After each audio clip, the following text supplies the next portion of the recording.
Hello, Virgos, and welcome to your February 2025 monthly horoscope.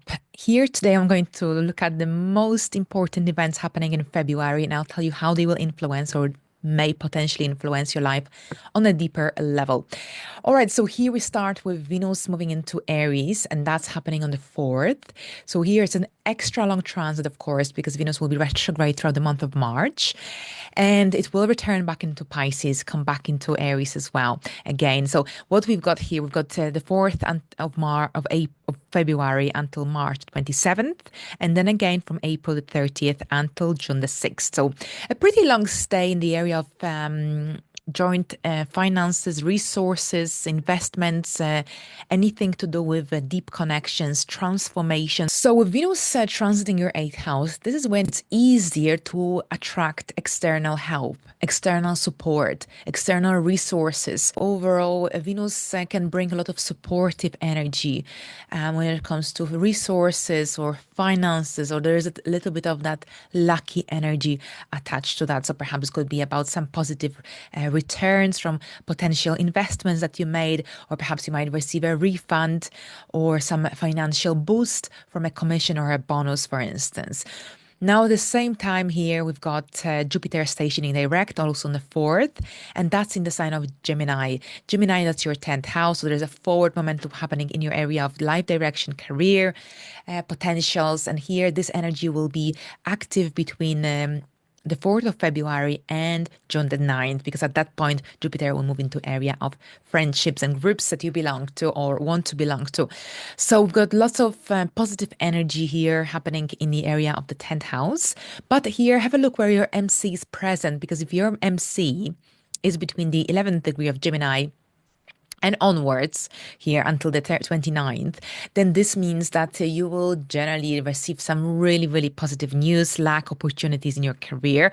It will manifest to a lesser extent for those who's got their MC in Aries or in Cancer, because in Aries that would have already happened, and in Taurus or in Cancer, because in Taurus that would have already happened when Jupiter was in Taurus, but with Cancer it will happen when Jupiter moves into Taurus. So it's always tricky with those in whole signs with the 10th and the 4th house, because we really need to also look where our MC is present, because that MC point in our chart, that really sensitive point that tells us about our life direction, our purpose.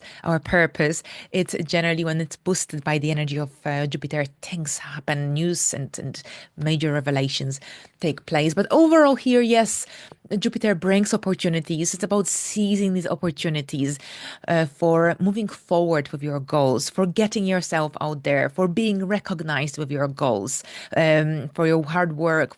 So it's a time where you can achieve,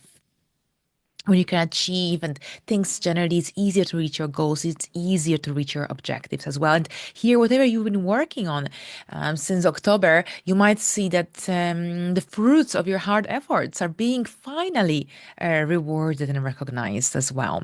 Now here we've got so that's Jupiter on the 4th at 11 degrees. Now here there's a full moon happening on the 14th, on the Valentine's Day, in the sign of Leo. And Leo, that's here your energy of the 12th house. So here the energy of behind the scenes. So overall here, Aquarius season is a busy season, of course. You've got the sun, the 6th. So there could be different kind of responsibilities, tasks to deal with on daily basis. But at the same time, once the full moon arrives, make sure you find some time for rest, because otherwise you'll feel pretty exhausted, even burnt out. This full moon is happening in the 12th house, the house of withdrawal, solitude, contemplation, reflection. You need to dedicate time to reflect, to recharge yourself, to re-energize yourself. You need to take time to yourself during this time. Engage in activities that are meaningful, that can generally make you want to shine in your life as well. So this is a time when you might want to really engage in activities connected to self-love, self-care, creativity, something playful, something that can help you to heal your inner child as well. Because here with the full moon, the point of release, it's a great time for moving away, letting go of any habits, activities, that have a negative influence impact upon your life, upon your existence overall. So here, think about what you initiated, what you started around the new moon in Leo that took place in August 2023, because here these energies could manifest in one way or another during the full moon in Leo, which is connected to major breakthroughs, revelations, but also letting go, moving into the next level. Oh, as we move forward, we've got Mercury moving into Pisces on the same day, and Mercury will be here until the 3rd of March, and then again from the 29th of March until the 16th of April, because in March, Mercury will be retrograde with Venus as well. So here, Pisces, that's your seventh house. So here, this could see you having important meetings, one-to-one meetings with your clients, interviews. This is about generally having this need to share your thoughts, your time with others, to have intellectually stimulating conversations with others.